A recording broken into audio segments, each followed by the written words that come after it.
ஓம் சாந்தி. முரளி டே 21/8/2025 காலை முரளி பாப் தாதா மதுபன். இன்னைக்கு பாபா முரளியில சொல்றாங்க, இனிமையான குழந்தைகளே, நீங்கள் அசுர வழியில் செல்வதால் வழிமாறிவிட்டீர்கள். இப்பொழுது ஈஸ்வரிய வழிப்படி சென்றால் சுகதாமத்திற்கு சென்று விடுவீர்கள்.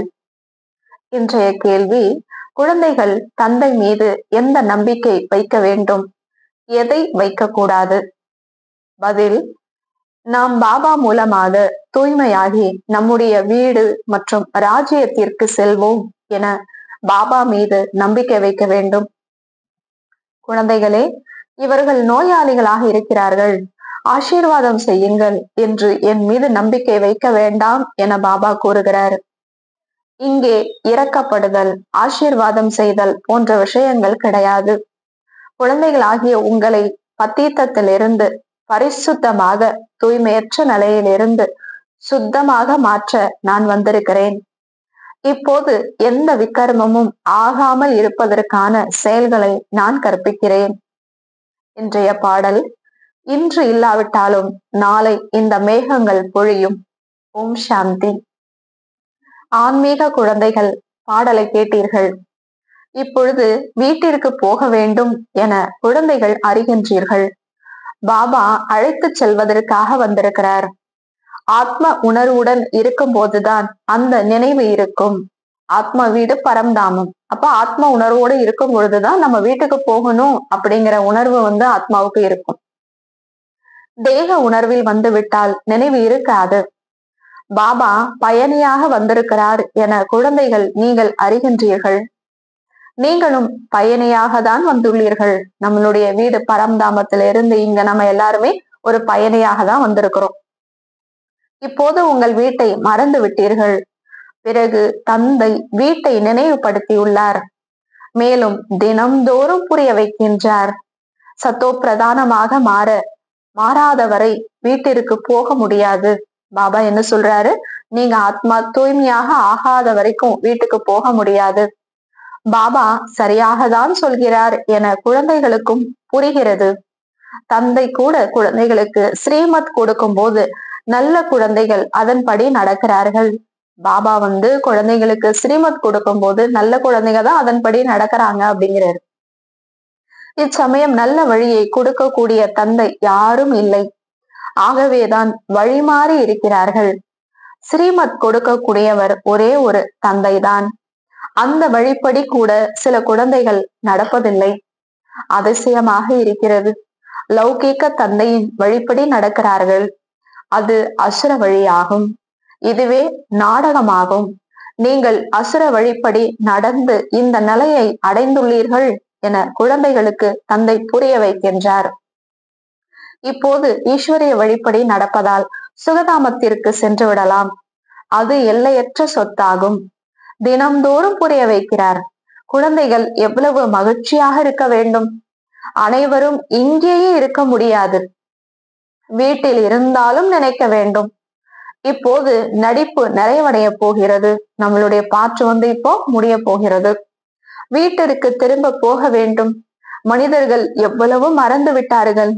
இவர்கள் அவர்களுடைய வீடு ராஜ்யத்தையும் கூட மறந்து போயிருக்கிறார்கள் என கூறப்படுகிறதல்லவா? இப்பொழுது வீட்டையும் நினையுங்கள் என பாபா கூறுகின்றார். உங்கள் ராஜ்யத்தையும் நினையுங்கள். இப்பொழுது நடிப்பு நிறைவடைய போகிறது. இப்போது திரும்ப வீட்டிற்கு போக வேண்டும். மறந்து விட்டீர்களா? பாபா நாடகப்படி எங்களுடைய நடிப்பு இப்படிதான். வீடு வாசலை மறந்து ஒரேடியாக அலைந்து கொண்டிருக்கிறோம் என குழந்தைகளாகிய நீங்கள் கூறலாம். பாரதவாசிகள் தான் தங்களுடைய உயர்ந்த தர்மம் கர்மத்தை மறந்து தெய்வீக தர்மத்தையும் தெய்வீக கர்மத்தையும் தாழ்த்தி விட்டனர். இப்போது பாபா உங்களுடைய தர்மமும் கர்மமும் இவ்வாறு இருந்தது என எச்சரிக்கிறார். நமக்கு எச்சரிக்கை கொடுக்கிறார். நீங்க ஆத்மா, உங்களுடைய உயர்ந்த தர்மம் என்ன, உங்களுடைய உயர்ந்த கர்மம் என்ன, எவ்வளவு உயர்வா இருந்தீங்க அப்படின்னு இப்ப பாபா நமக்கு புரிய வைக்கிறார்.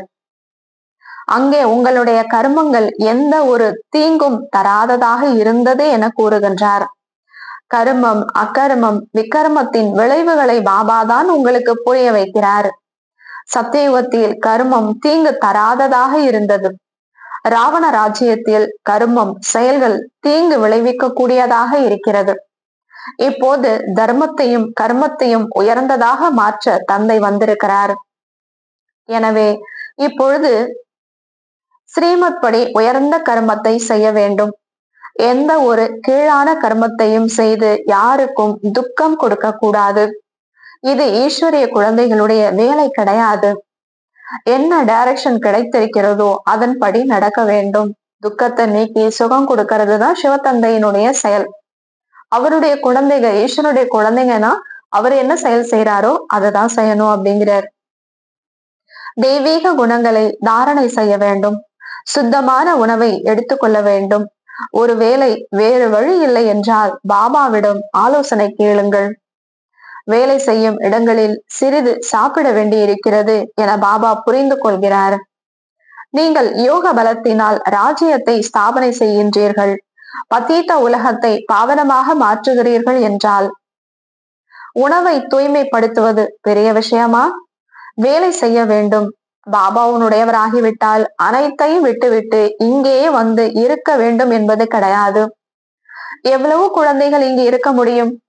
எவ்வளவு பேரும் இங்க இருக்க முடியாது. எவ்வளவு பாபா குழந்தைங்க இருக்காங்க இல்லையா? எல்லாருமே இங்கே வந்து இருக்கணும் அப்படின்னா எப்படி இருக்க முடியும்? அனைவரும் குடும்ப விவகாரத்தில் இருக்கத்தான் வேண்டும். நான் ஆத்மா, பாபா வந்திருக்கிறார், நம்மை தூய்மையாக்கி தன்னுடைய வீட்டிற்கு அழைத்து செல்கிறார். பிறகு ராஜ்யத்தில் வருவோம் என்பதை புரிந்து கொள்ள வேண்டும். இது ராவணனின் தேசமாகும். நம்ம ஆத்மா இப்ப இருக்கிறது எந்த தேசம்? ராவணனுடைய உலகம். நீங்கள் நாடகப்படி முற்றிலும் அழுக்காகிவிட்டீர்கள். ஆத்மா நீங்க தூய்மை இழந்துட்டீங்க. இப்பொழுது நான் உங்களை எழுப்புவதற்காக வந்திருக்கிறேன். ஸ்ரீமத் படி செல்லுங்கள் என பாபா கூறுகின்றார். எவ்வளவு பின்பற்றுகிறீர்களோ அவ்வளவு உயர்ந்தவர்களாக மாறுவீர்கள். எவ்வளவு நீங்க பாபாவுடைய வழிப்படி நடக்கிறீங்களோ, ஸ்ரீமத் படி நடக்கிறீங்களோ, அந்த அளவுக்கு நீங்க ஆத்மா உயர்ந்தவர்களா மாறுவீங்க. பாபா நம்மை சொர்க்கத்திற்கே அதிபதியாக மாற்றுகிறார். அவரை மறந்து விட்டோம் என்பதை இப்பொழுது நீங்கள் புரிந்து கொள்கிறீர்கள். எவ்வளவு உயர்ந்த தந்தை, அவரை நம்ம இப்ப மறந்துட்டோம். இப்பொழுது பாபா சீர்திருத்துவதற்காக வந்திருக்கிறார். நம்ம எல்லாருமே சீர்கெட்டு போயிட்டோம். இப்ப நம்ம எல்லாரையும் திருத்துவதற்காக தான் பாபா வந்திருக்கிறார். நன்கு திருந்த வேண்டும் அல்லவா? மகிழ்ச்சி அடைய வேண்டும். அதை நினைச்சு மகிழ்ச்சி அடையணும். நம்ம எப்படி கீழான நிலையில ஆயிட்டோம், அப்படிப்பட்ட ஆத்மாக்களை உயர்த்துறதுக்காக இறை தந்தையே வந்திருக்கிறாரு அப்படின்னு சந்தோஷப்படுங்க, மகிழ்ச்சியில இருங்க. எல்லையற்ற தந்தை கிடைத்திருக்கிறார். குழந்தைகளிடம் ஆத்மாக்கள் ஆகிய நீங்கள் உங்களுக்குள் பேசிக்கொள்வது போல் உங்களிடம் பேசுகிறார். பாபா நம்ம கிட்ட எப்படி பேசுறாருன்னா, நம்ம எப்படி ஆத்மாக்கள் ஒருத்தரை பேசிக்கிறோமோ அது போல நம்ம கிட்ட இப்ப பாபா சாதாரணமா தான் பேசுறாரு. அந்த மாதிரி நம்ம புரிஞ்சுக்கணும். தினமும் பாபா என்கிட்ட பேசிக்கிட்டே இருக்கிறாரு. எப்படி ஒரு மனிதன் நம்ம கிட்ட பேசுறாருன்னு ஃபீல் பண்றோம் இல்லையா? அது போல சிவ பாபா நம்ம கிட்ட தினமும் பேசிக்கிட்டே இருக்கிறாரு. அவரும் ஆத்மாதான், பரமாத்மா. அவருக்கும் நடிப்பு இருக்கிறது. ஆத்மாக்களாகிய நீங்களும் நடிகர்களே. உயர்ந்ததிலும் உயர்ந்ததிலிருந்து தாழ்ந்ததிலும் தாழ்ந்ததான நடிப்பு இருக்கிறது. பாபா சொல்றாரு, நீங்க ஆத்மா உயர்ந்ததிலும் உயர்ந்த நடிப்பை நீங்க நடிச்சீங்க. அதே ஆத்மாதான் என்ன பண்ணிட்டீங்க? இப்போ தாழ்ந்ததிலும் தாழ்ந்த நடிப்புல இப்ப இருக்கீங்க. பக்தி மார்க்கத்தில் அனைத்தும் செய்வது ஈஸ்வரனே என மனிதர்கள் பாடுகிறார்கள். பக்தியில என்ன சொல்றாங்க? அணு அணு அசைறது எல்லாமே ஈஸ்வரனுடைய வேலையாக தான் இருக்கு. எல்லாத்தையும் அவரு தான் செய்யறாரு, கடவுள் தான் எல்லாமே செய்யறாரு அப்படின்னு பக்தியில வந்து சொல்றாங்க. நோயாளிகளை சரி செய்வது என்னுடைய நடிப்பு இல்லை அப்படின்னு ஈஸ்வரனே வந்து சொல்றாரு. தூய்மையாக மாறினால்தான் நீங்கள் வீட்டிற்கு போக முடியும், ராஜ்யத்திலும் போக முடியும். வேற எந்த நம்பிக்கையும் வைக்காதீர்கள். இவர்கள் நோய்வாய்ப்பட்டிருக்கின்றார்கள், ஆசீர்வாதம் கிடைக்கட்டும் என்பது இல்லை. ஆசீர்வாதம், கிருபை போன்ற விஷயங்கள் என்னிடம் எதுவுமே இல்லை. அதற்கான வழியை நமக்கு பாபா சொல்லி கொடுக்கிறாரு. அவரை நம்ம நினைக்க நினைக்க நினைக்க இந்த கர்ம வினையினுடைய சுமை வந்து நமக்கு பெரிய சுமையாக இருக்காது. கர்ம வினை வரதான் செய்யும், அதனுடைய பாதிப்பு இருக்கதான் செய்யும். ஆனா பாபாவுடைய பவர் ஆத்மால இருக்கும் பொழுது அது ரொம்ப பெரிய சுமையாக இருக்காது. நம்ம சந்தோஷமாக எடுத்துக்கொள்வோம். ஆனா அந்த வியாதியை வந்து பாபா சரி பண்ணிடுவாரு, நமக்கு கிருபை கொடுப்பாரு, ஆசீர்வாதம் கொடுப்பாரு அப்படிங்கறதெல்லாம் இல்லை. அவை வேண்டும் என்றால் சாது சந்நியாசியிடம் செல்லுங்கள். ஆசீர்வாதம் வேணும், கிருபை வேணும் அப்படின்னா சாது சந்நியாசி கிட்ட போங்கிறார் பாபா. ஓ பத்தித்த பாவனா, வாருங்கள், வந்து எங்களை தூய்மையாக்குங்கள், தூய்மையான உலகத்திற்கு அழைத்து செல்லுங்கள் என நீங்கள் என்னை அழைத்தீர்கள். நான் உங்களை விஷக்கடலிலிருந்து அழைத்து செல்கிறேன். இந்த விஷ உலகத்திலிருந்து பாபா நம்மள பாறுகடலுக்கு கூட்டிட்டு போறாரு. பிறகு நீங்கள் விஷக்கடலில் ஏன் மாட்டிக்கொள்கிறீர்கள் என பாபா கேட்கின்றார். இந்த விஷக்கடல்ல இருந்து பார்க்கடலுக்கு நான் கூட்டிட்டு போறேன், திரும்ப திரும்ப ஏன் போய் இந்த விஷக்கடல்லையே மாட்டிக்கிறீங்க? பக்தி மார்க்கத்தில் உங்களுடைய நிலை இப்படி ஆகிவிட்டது. ஞானம் பக்தி உங்களுக்காகவே. சந்நியாசிகள் கூட ஞானம் பக்தி வைராக்கியம் என்கின்றனர், ஆனால் அதனுடைய பொருளை அவர்கள் அறியவில்லை. இப்பொழுது உங்களுடைய புத்தியில் ஞானம் பக்தி பிறகு வைராக்கியம் என்பது இருக்கிறது. பாபாவுடைய ஞானம் கிடைச்ச உடனே பக்தியின் மீது என்ன ஆகுது? வைராக்கியம் வருது. எனவே எல்லையற்ற வைராக்கியத்தை கற்பிப்பவர் வேண்டும். அது யாரு? சிவபாபா தான். இது சுடுகாடு என பாபா புரிய வைக்கின்றார். இந்த உலகம் சுடுகாடு. எல்லாருமே ஆத்மா அப்படிங்கிற உணர்வு இல்லாம தேக அபிமானத்துல இருக்காங்க இல்லையா? அப்ப எல்லாருமே எங்க இருக்காங்க? கல்லறையில தான் இருக்காங்க. இதன் பிறகு சொர்க்கமாக ஆக வேண்டும். அங்கே ஒவ்வொரு செயலும் நன்மை பயக்கக்கூடியதாக இருக்கிறது. எங்க சத்தியுகத்துல நம்ம செய்யக்கூடிய ஒவ்வொன்றுமே எல்லாருக்குமே நல்லது கொடுக்கக்கூடியதாக தான் இருக்கு. இப்போது பாபா உங்களுக்கு விக்கர்மம் நடக்காத அளவிற்கு கர்மங்களை கற்பிக்கிறார். யாருக்கும் துக்கம் அளிக்காதீர்கள், பத்தீத்தர்களின் உணவை சாப்பிடாதீர்கள், விகாரத்தில் ஈடுபடாதீர்கள். இதெல்லாம் எதுக்காக பாபா சொல்றாரு? நம்ம ஆத்மா தூய்மையாகணும், துக்கப்படக்கூடாது. இந்த மாதிரி செயல்கள் செய்யறதுனாலதான் என்ன பண்ணிட்டு இருக்கிறோம்? நம்ம ரொம்ப துக்கத்துல கஷ்டத்துல இருக்கோம். திரும்பவும் இந்த செயல்களை செய்யாதீங்க, அப்பதான் நீங்க சந்தோஷமா இருக்க முடியும் அப்படின்னு உயர்ந்த வழியை நமக்கு பாபா சொல்றாரு.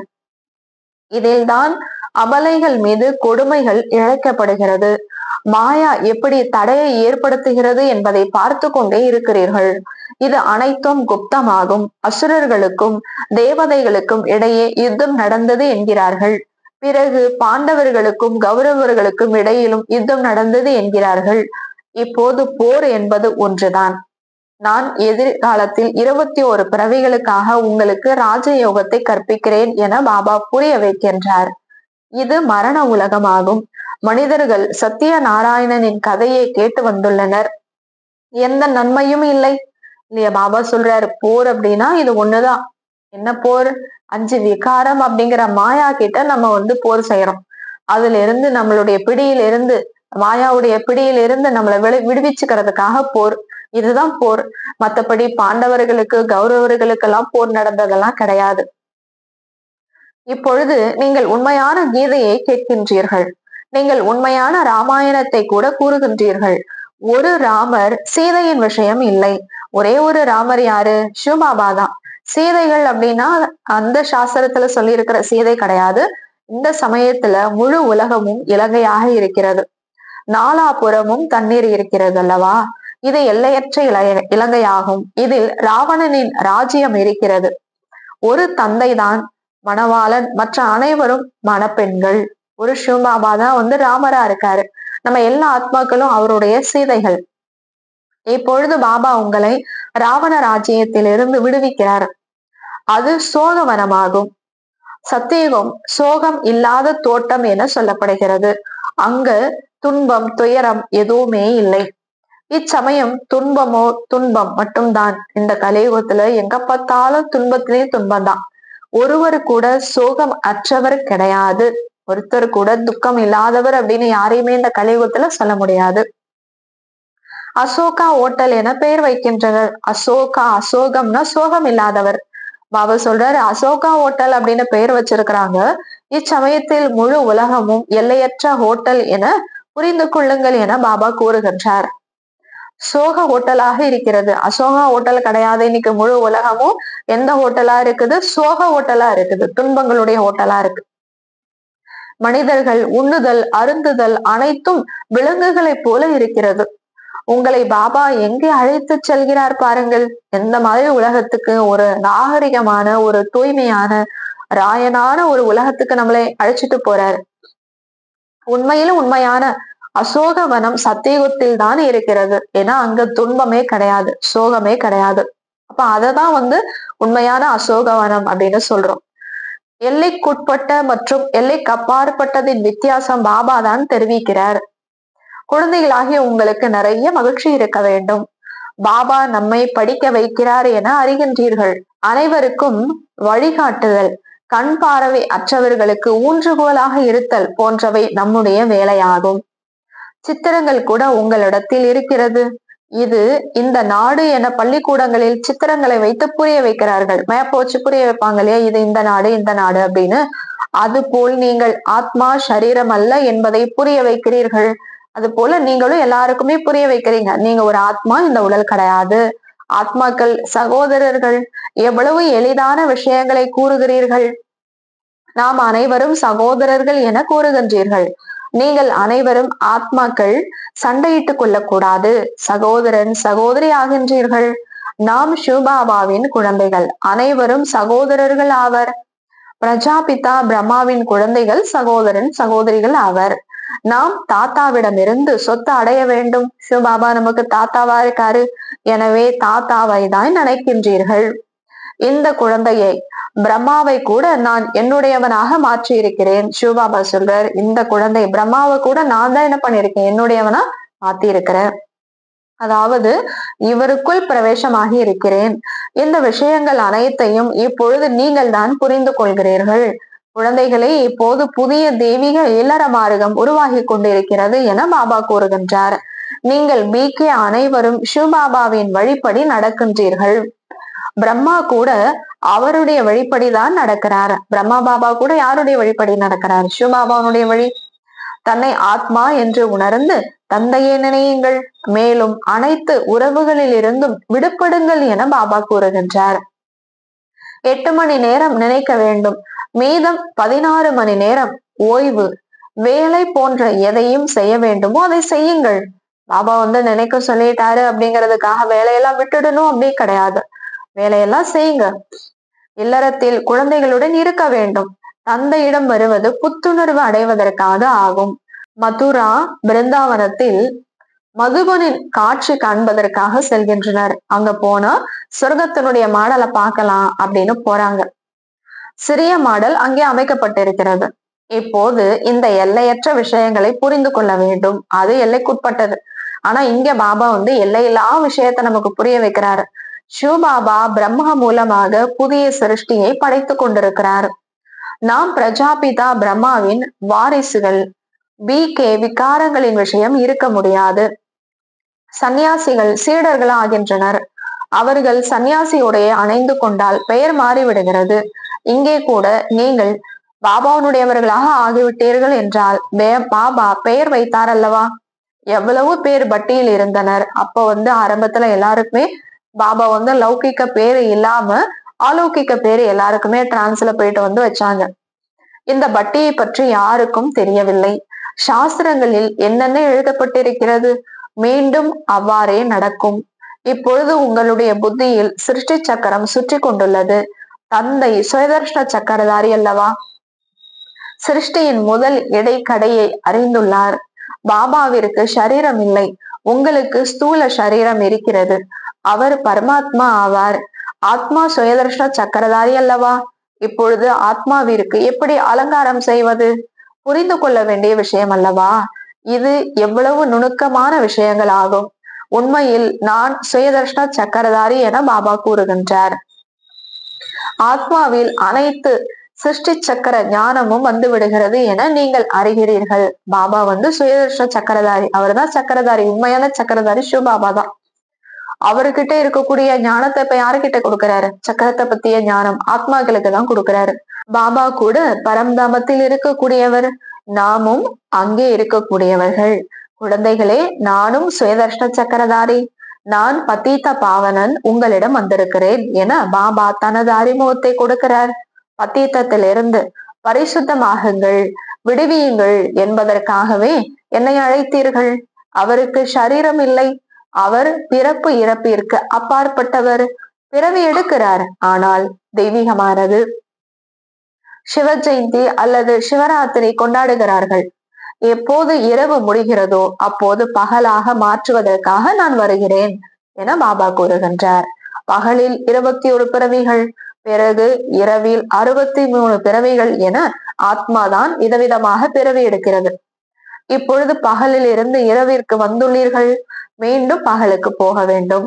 உங்களை சுயதர்ஷன சக்கரதாரியாக மாற்றி இருக்கிறார்.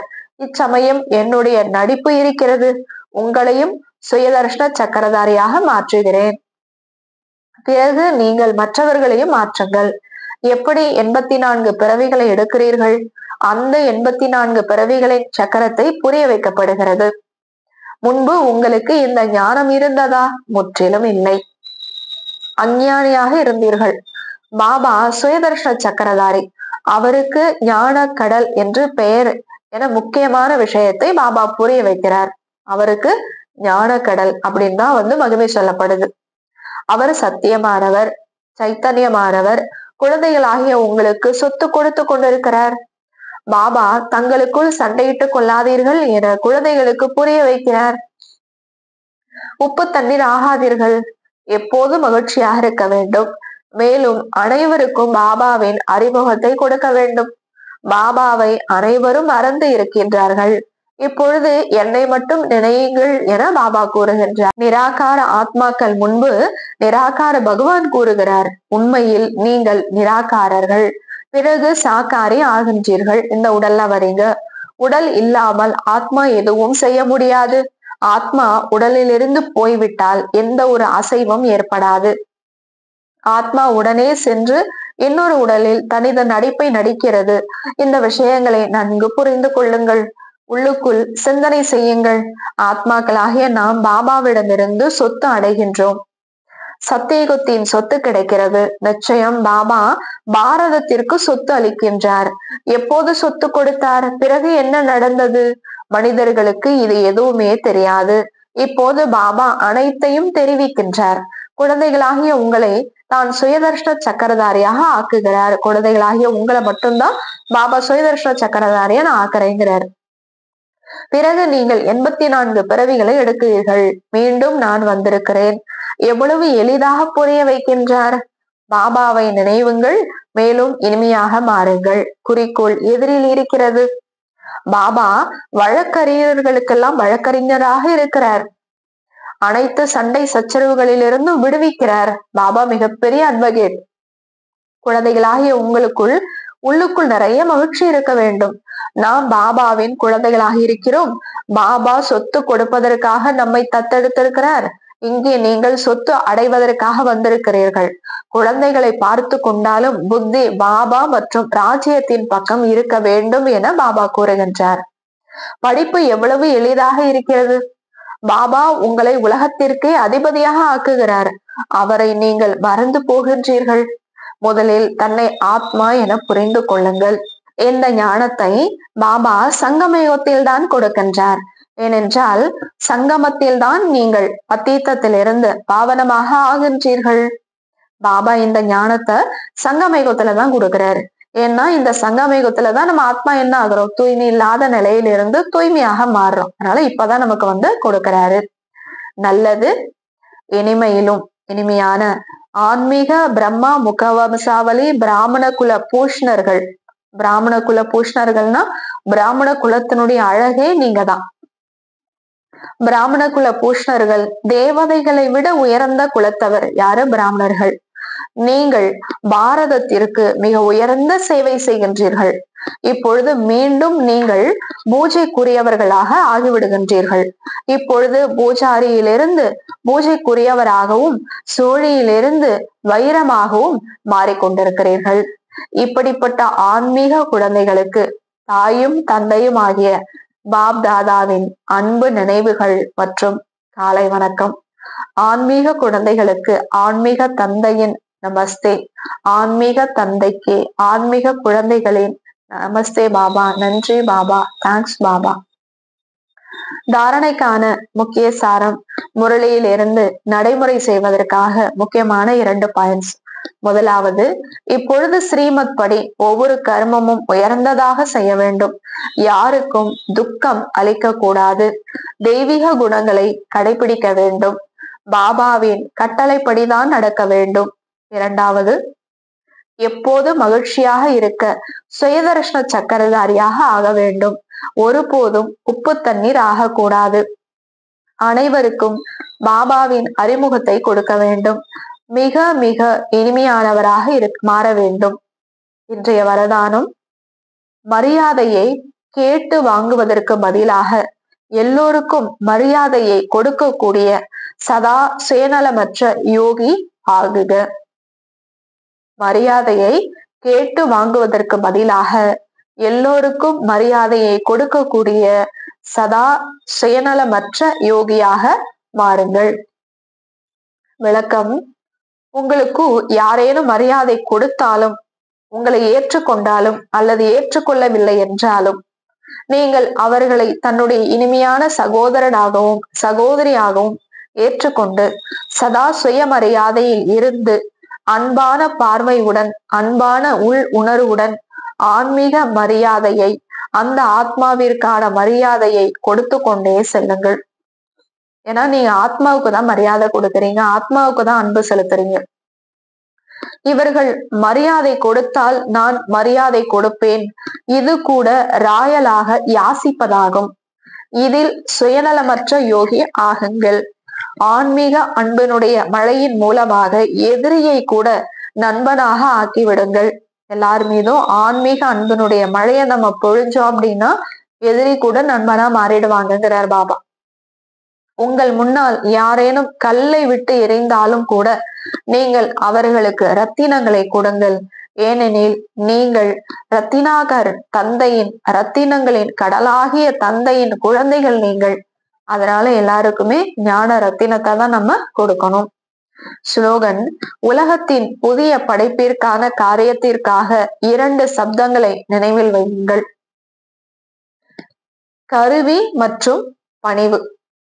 புதிய உலகத்தை படைக்கிறதுக்கான காரியத்திற்கு 2 வார்த்தையை நினைவுல வைக்க சொல்றாரு. ஒண்ணு கருவி மற்றும் பணிவு.